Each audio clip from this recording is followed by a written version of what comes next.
All right, so we're diving deep today into the philosophies of two pretty radical thinkers, Yeah, Jiddu Krishnamurti and Osho. definitely radical. Specifically, we're looking at freedom, Okay. love, and the nature of thought. Big topics. Huge. Yeah. We've got Krishnamurti's Freedom from the Known as our main text, Okay.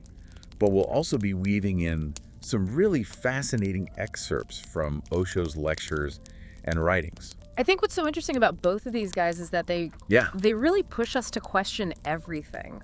Everything we think we know about, well, pretty much everything. Especially those comfy conventional ideas we often just kind of accept without thinking too deeply about them. Yeah, totally. I think most of us have felt that tug at some point. Yeah. That sense that real freedom, it's not just about external circumstances. Right. It's got to be something deeper. Internal. Yeah, something inside. And Krishnamurti, Yeah. well, he's pretty intense about this. Oh, absolutely. He says that to be truly free, Yeah.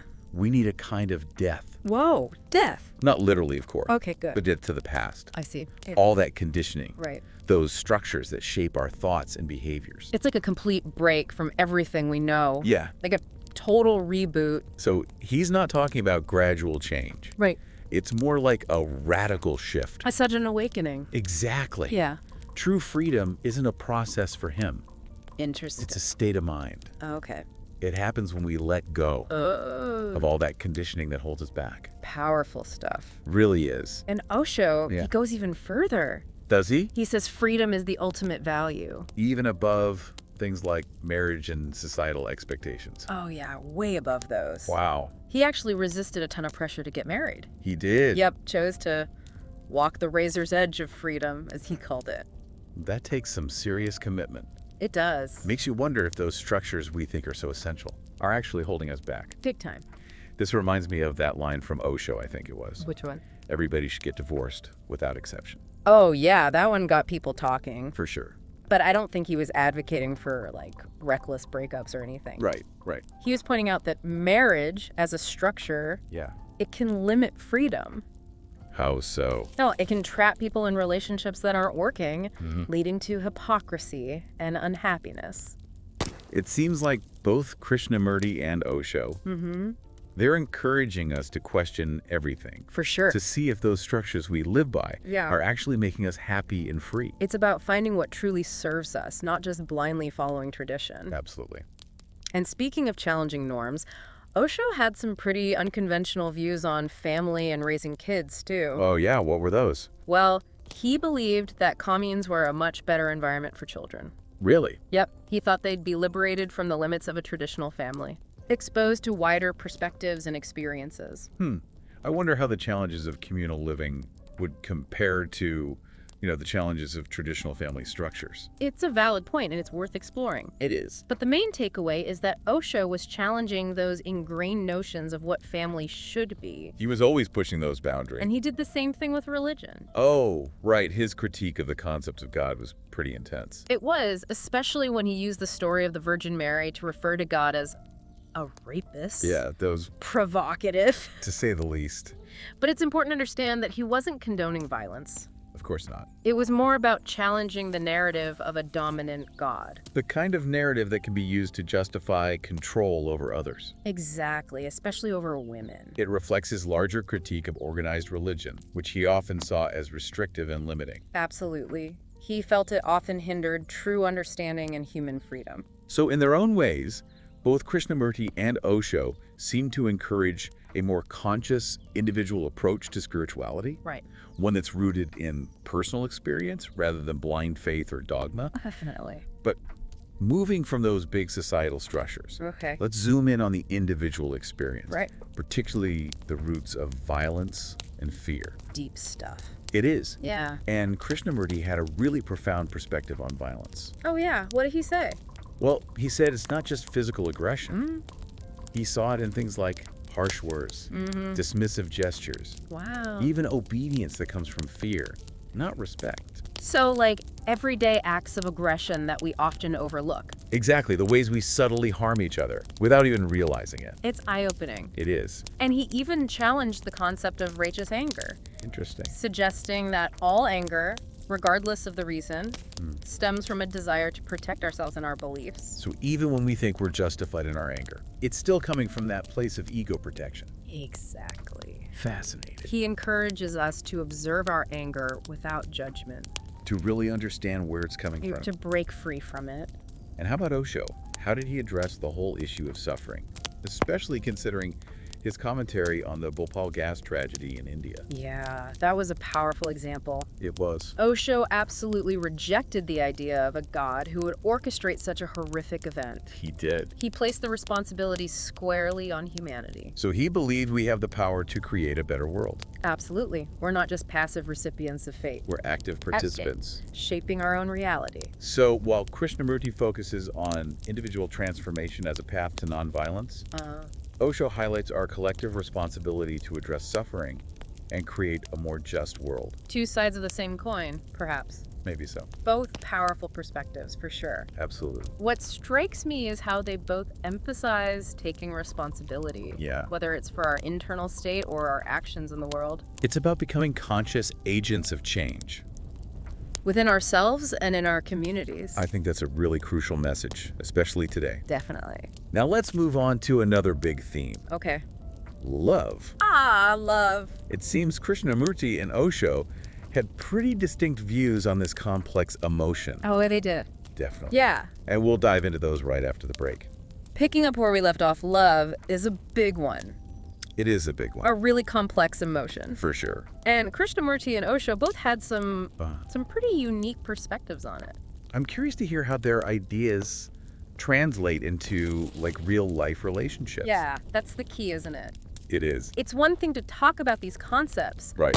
But how do we actually live them? Especially in something as messy and complicated as love. Exactly. Krishnamurti really stressed the importance of actually experiencing these truths. Yeah, not just thinking about them. Not just reading about them. Right. But actually embodying them. In our actions, our relationships.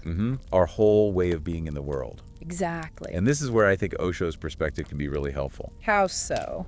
Well, he wasn't afraid to challenge the status quo. No, he wasn't. He really shook things up. Oh, yeah. Especially when it came to things like marriage and family. Like that whole everybody should get divorced thing. Yeah, exactly. Shocking, right. It was. But when you think about it, yeah, he was really pushing us to examine those structures we create. To see if they're truly serving us.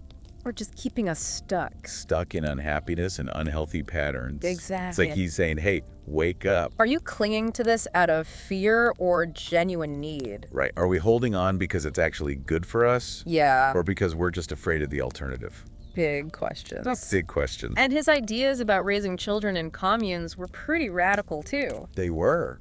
He believed that taking kids out of that traditional nuclear family structure could actually be more beneficial for their development. So they'd be exposed to more diverse perspectives and experiences. Exactly. It makes you wonder, though, if communal living would create its own set of problems. Of course, every system has its challenges. Right. But Osho's point wasn't to offer a perfect solution.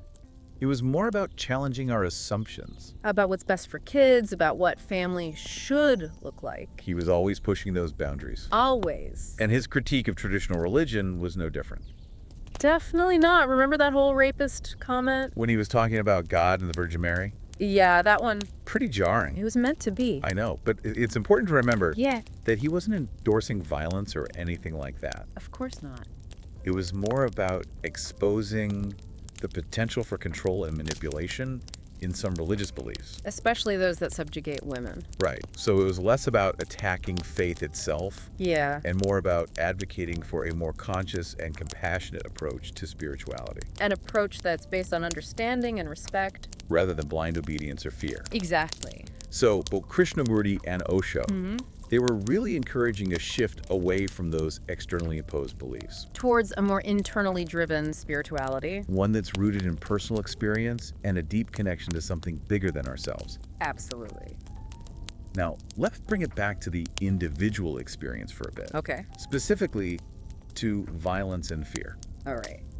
I'm really interested in Krishnamurti's ideas about the subtle forms of violence we often miss. Yeah, he had a lot to say about that. He did. He didn't limit violence to just physical acts. Right, it wasn't just punching or hitting or anything like that. No, he saw it in our words. Our careless words. Yes, and our dismissive gestures. Those little ways we try to control or manipulate people. Or even just obedience that comes from fear rather than genuine respect. It's like he's saying that violence is embedded in so many of our everyday interactions. Yeah, it's often unconscious. And we need to be more aware of it. He even went so far as to challenge the idea of righteous anger. Oh, yeah, that's a tough one. It is. He suggested that all anger, no matter how justified we feel it is, ultimately comes from a place of ego protection. From that desire to defend our beliefs and our sense of self. Exactly. So even when we think we're right to be angry, there's still that underlying element of fear and insecurity. It's about understanding the root of the anger. Rather than just reacting to it. Suppressing it. Right. It's about seeing it clearly. And then choosing a different path. A path of peace and compassion. And how did Osho address suffering? Especially after that terrible gas tragedy in Bhopal. He rejected the idea of a God who would allow such a thing to happen. Wow. He put the responsibility squarely on humanity. So he believed we have the power to create a better world. Absolutely. It's up to us. It is. It's interesting how Krishnamurti focused on individual transformation as a path to nonviolence, while Osho emphasized our collective responsibility to alleviate suffering. Two different approaches. But with a similar goal. Creating a more peaceful and just world. Exactly. It all comes back to taking responsibility. For our inner state. Yeah. And for our actions in the world. It's about recognizing our power to create change. And then using that power wisely and compassionately. That's a message we all need to hear. Especially now. Now more than ever. All right, let's shift gears a bit. All right. Let's talk about love. Love. I'm really fascinated by how both Krishnamurti and Osho distinguish true love from all the attachments and desires and dependencies we often mistake for it. They both saw through those illusions. They did. Right to the heart of the matter. Krishnamurti was adamant that true love isn't about possession or needing someone to complete us. It's about unconditional acceptance. Recognizing the inherent unity that connects us all. Yeah, like we're all part of one big, messy, beautiful whole. He also challenged us to question our motivations in relationships. To ask ourselves, am I really seeking love? Or am I just trying to get my needs met? Sometimes those lines can get blurry. They can. Especially when we're caught up in our own desires. And he was all about letting go of that need to control the other person. To mold them into what we want them to be. To let them be who they truly are. And Osho shared that emphasis on freedom and authenticity in love. Absolutely. He believed that true love requires space. Space for individual growth. For both people to express themselves fully. And to become their best selves. It's like he's saying that love shouldn't be a cage. It should be a garden. Where both people can flourish. Exactly. So it's about celebrating each other's individuality. About being willing to be vulnerable. To open our hearts fully. Even though it's scary. It is scary. Because there are no guarantees. That's the beauty of it, I guess. It is. It's the beauty and the terror. True love is a wild ride. It is. But it's a ride worth taking. So we've talked about freedom, societal structures, violence, suffering, and love. Big topics. Huge. We've covered a lot of ground. But there's one more crucial theme we need to unpack. Thought and silence. Exactly. The role of thought and the path to silence. And Krishnamurti really had a lot to say about this. Okay, so we've explored freedom, love, violence, suffering, all these big ideas. Yeah, we've been through a lot. We have. But now, the big question. Yeah. How do we actually apply all this stuff to our everyday lives? Right. It's one thing to understand these concepts intellectually. Yeah, to talk about them, read about them. But how do we actually live them? That's the real challenge. It is. And both Krishnamurti and Osho offered some guidance on how to do that. They did. They stressed the importance of direct experience. Yeah. Moving beyond just thinking about these ideas to actually embodying them. Living them out. Exactly. Krishnamurti often talked about the need to die to the known. Yeah, that's a powerful image. It is. To let go of everything we cling to. Our beliefs, our opinions, our desires. Even our sense of self. Whoa, that's a big one. It is. It can be pretty scary. It can. Because Those attachments, even the unhealthy ones, Yeah. they give us a sense of security. Like familiar ground to stand on. Exactly. But Krishnamurti believed that this death, this letting go, it's essential for true freedom. It's about releasing that illusion of control. The need to grasp and hold on to things. Right. And instead, embracing the uncertainty of life. Trusting the flow. It's like that saying, you can't step in the same river twice. Yeah, everything is constantly changing. But we resist that change. We try to hold on. To fixed ideas, to who we think we are. And that creates suffering. It does. Because when we hold on too tightly, Yeah. we create tension, friction, a sense of being stuck. But when we loosen our grip, Things can flow more naturally. and something new can emerge. Something unexpected. Potentially transformative. Exactly. So it's about surrendering. In a way, Letting go of the reins. trusting the process. Even when it's scary. Osho talked about this too. He did. Yeah, embracing uncertainty, impermanence, Letting go of that fear of the unknown. trusting the unfolding of life. He had this beautiful way of describing it. How? He said life is like a dance. A dance. Yeah, a constant movement of change and transformation. I like that. Me too. And he said true freedom comes when we align ourselves with that flow. Rather than resisting it. It makes me think of Krishnamurti's emphasis on choiceless awareness. Just observing the movement of life. Without judgment, without resistance. Exactly. Both of them pointed to awareness as the key. The key to what? To liberation, to freedom. So, for Krishnamurti, Yeah. it was about recognizing the nature of thought Seeing how our thoughts create our reality. and then learning to detach from them. Observing them without getting caught up in the stories they tell.